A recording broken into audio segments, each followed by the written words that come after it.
Believers and newcomers alike, this is Sports Tour on Enterprise Television. I bid you welcome to the program that serves you a sweet dish of the hot topics in sports. I'm Joshua Okoli, and here is what we'll be looking at today.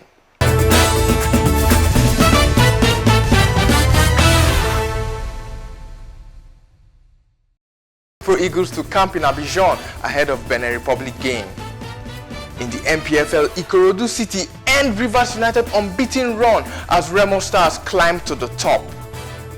And in international club football, Manchester United and Chelsea play an entertaining draw as Ademola Lookman lead Atalanta to a 3-0 bashing of Napoli. Let's take a short break on Sports Tour. When we return, we will dive into our package for the day.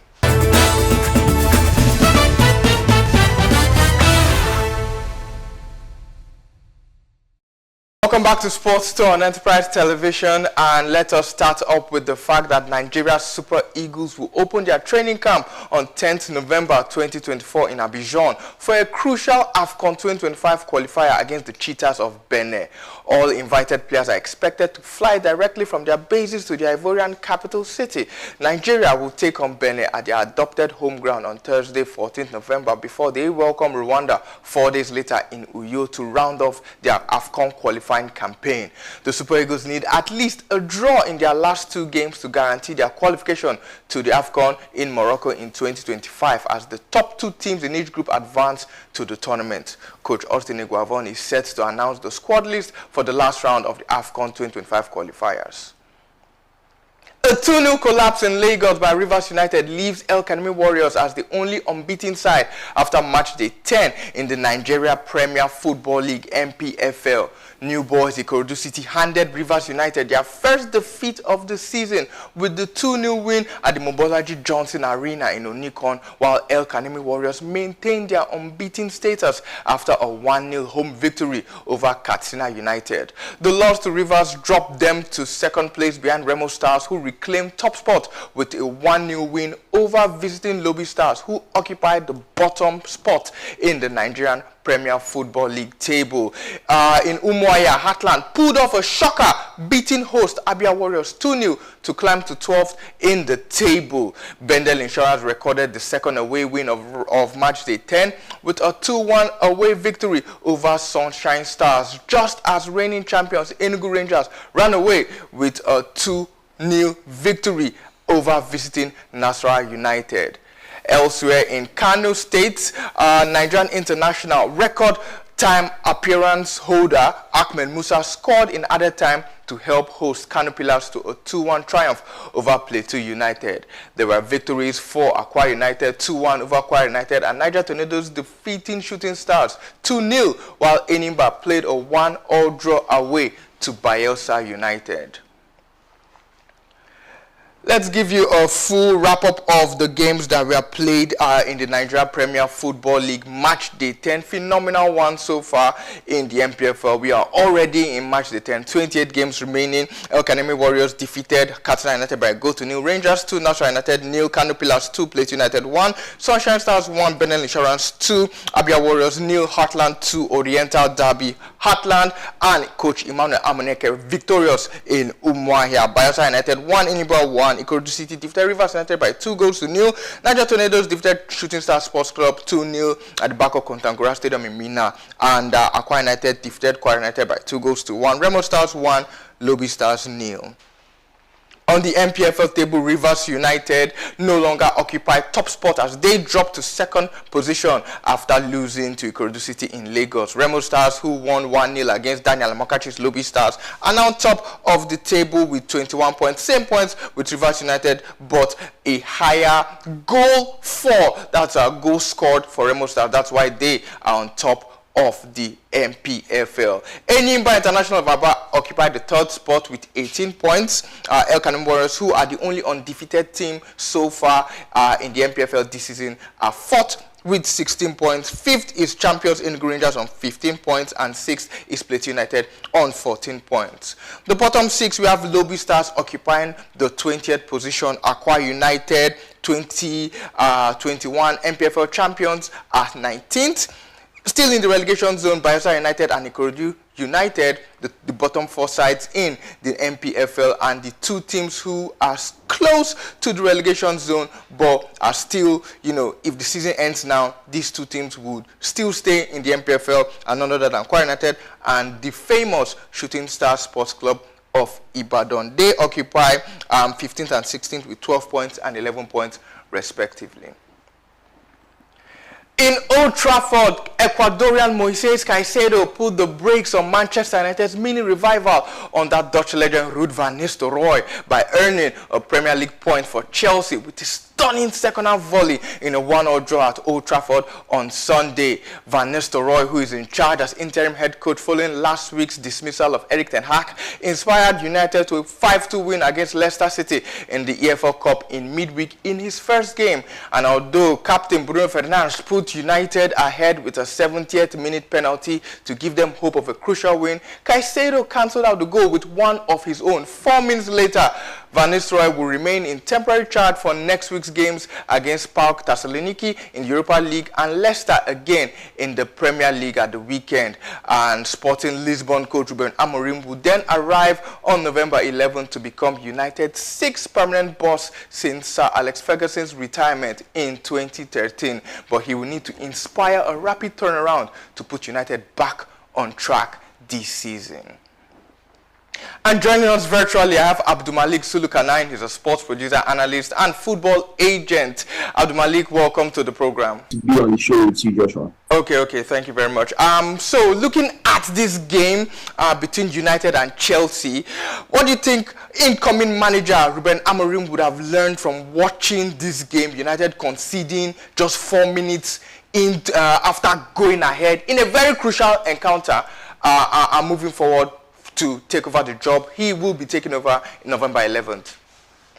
I believe Ruben Amorim, the new Manchester United coach, might be looking to sell players. He might be looking to sell players because it seems every time Manchester United go forward in any game this season, they seem to not be able to maintain their lead. Either 2 minutes after they score a goal, they are equalized upon. Either a minute after they are equalized upon. So Ruben Amorim will be looking to move some players out and look to bring some players of his own in. You feel someone like what's his main striker right now? I forget his name. But yes, Jokeres. Yeah. With the celebration of the mask, one of my favorite upcoming strikers at the moment. He might be looking to bring that kind of striker in place of the Zexi, Zexi, who seems to not be able to find his place in the Manchester United team. And it seemed like he was finding his place. He scored United's first goal of the season.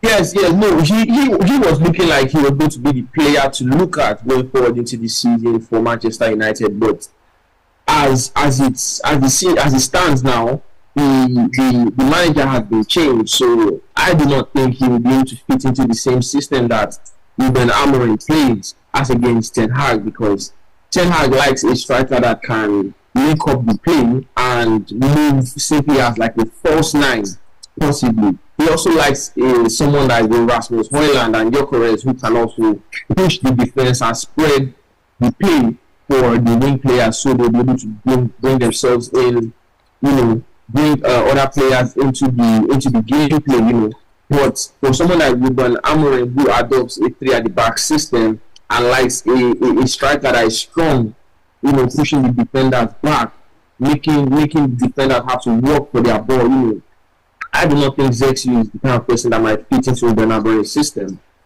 So I think Ruben Amorim, first of all, is going to be looking to move players out. Second of all, he's going to be looking to implement his system. Apologies for ranting on, but what I think Ruben Amorim will be looking at the moment is to actually implement his system, because I think what Ten Hag did was to make us a very good transitional team, and everything outside being a transitional team we were not able to do, because if you see Manchester United playing a regular football game, they do not seem to be able to hold the ball, they do not seem to be able to take care of the ball.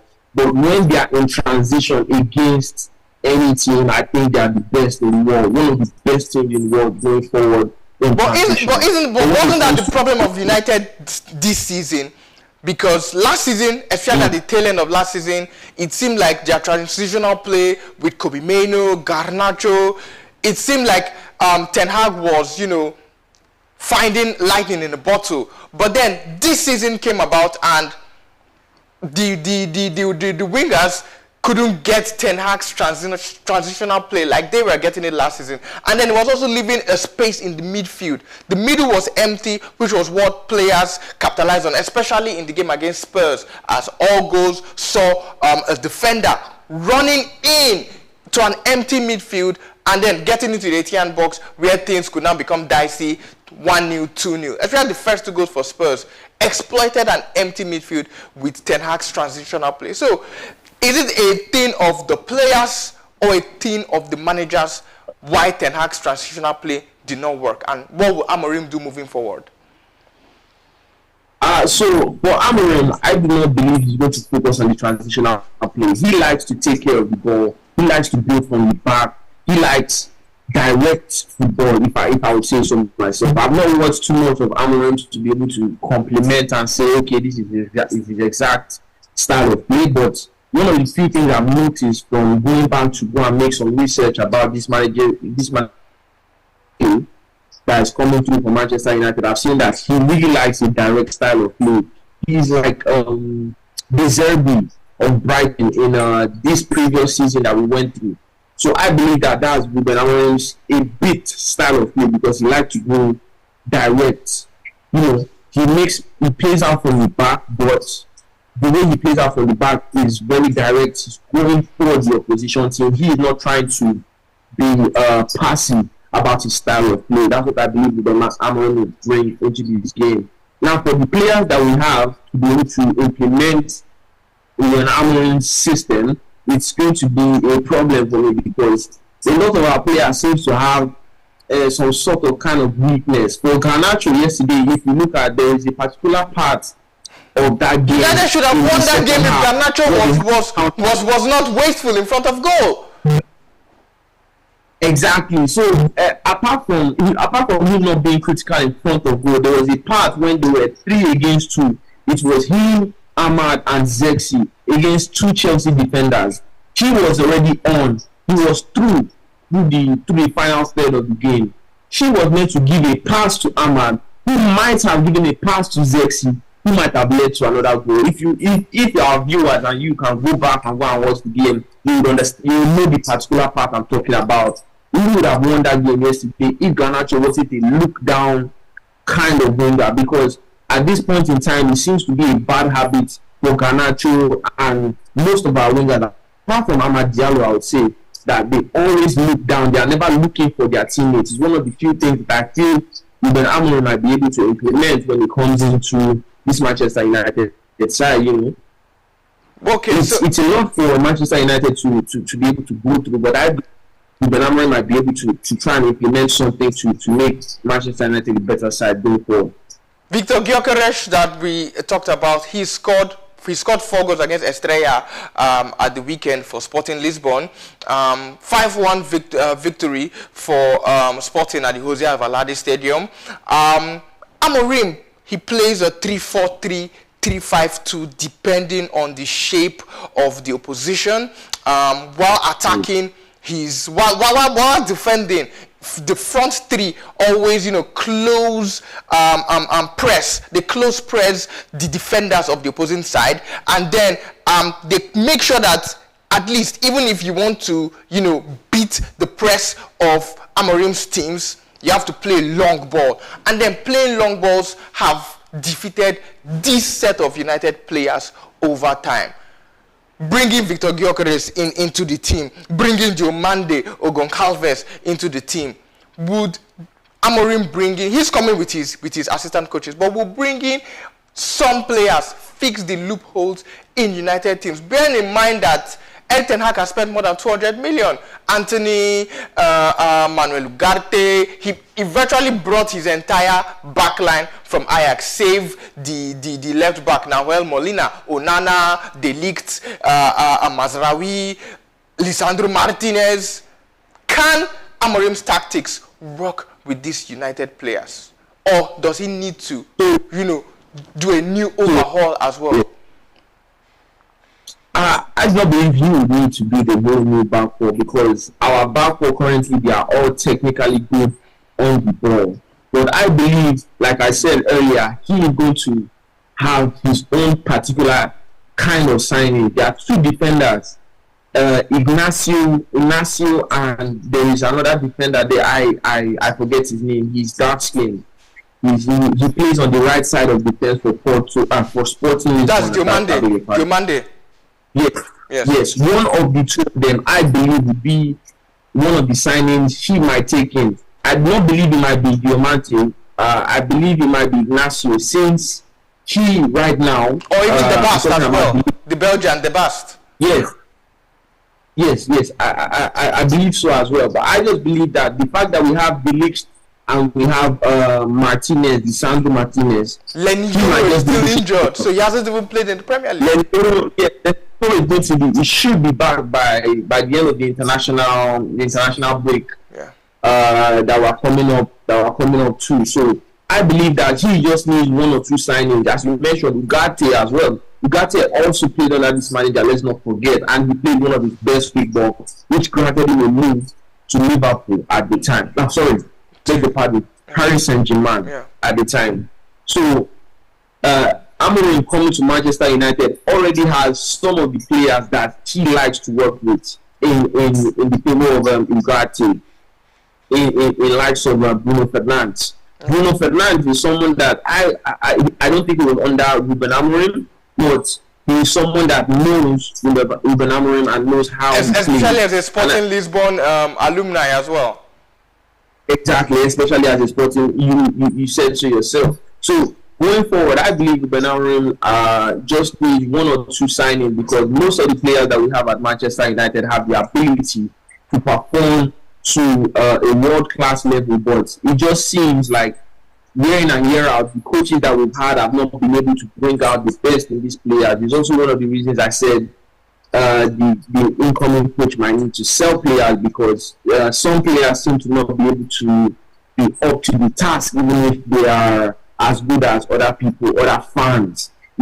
Like we look at them for the likes of Rashford, the likes of Diego Dalot this season, likes of Luke Shaw, those kind of players. Who is virtually on the sidelines? Luke Shaw, Luke Shaw, Tyrone Malacia, virtually on the sidelines. Exactly. They have been on the sideline for quite a while, which is one of the reasons I've mentioned those names, because they haven't been able to play this season for one reason or the other. The medical staff from Manchester United do not seem to have been doing a good job in terms of our left back for the past 2 seasons now. So that's why I've mentioned our left back position in terms of Luke Shaw and Malacia as being one of the people that he might let go of. For Luke Shaw, on his day, he's one of the best left backs in world football, I would say personally. But due to the injury and the fact that he cannot maintain a 15-game or 20-game run on a stretch, it's one of the things that drive Luke Shaw as a player back. But for Tyrone Malacia, I do not know why. I cannot give you personally a reason why he hasn't been able to play for that long. It's one of the things that I would say would be the reasons that the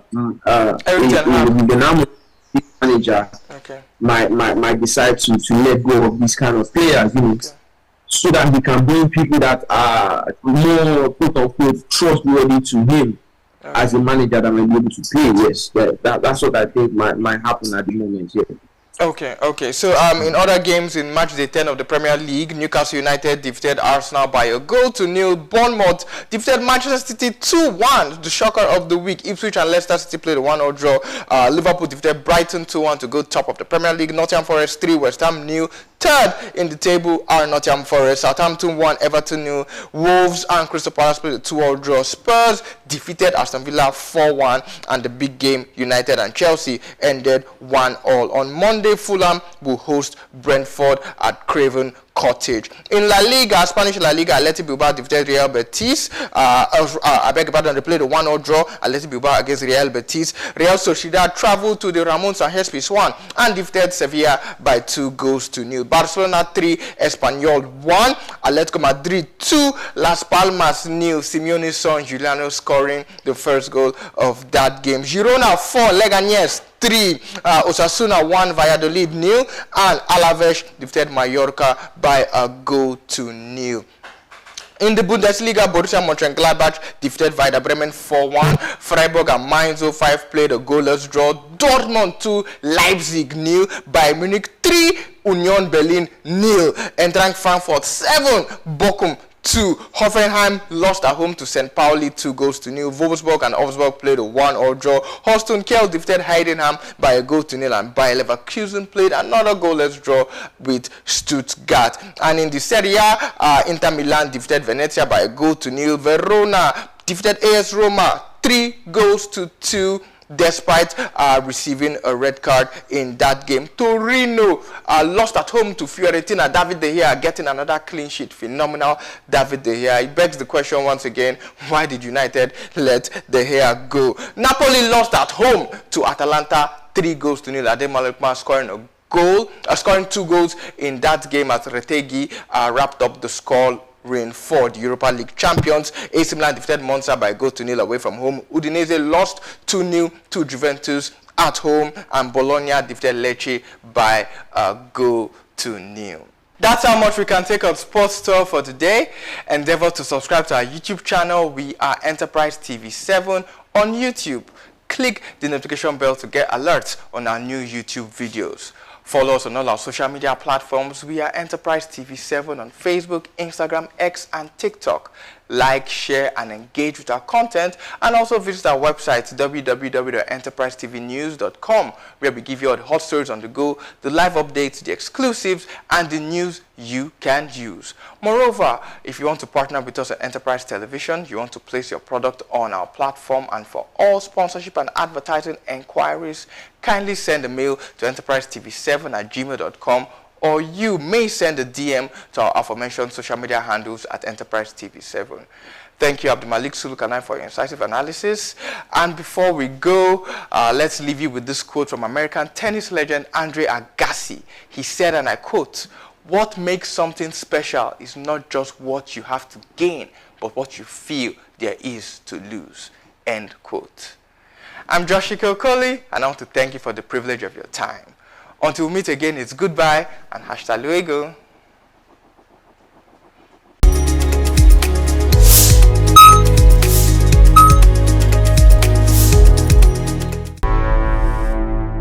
Enterprise TV, a tradition of truth.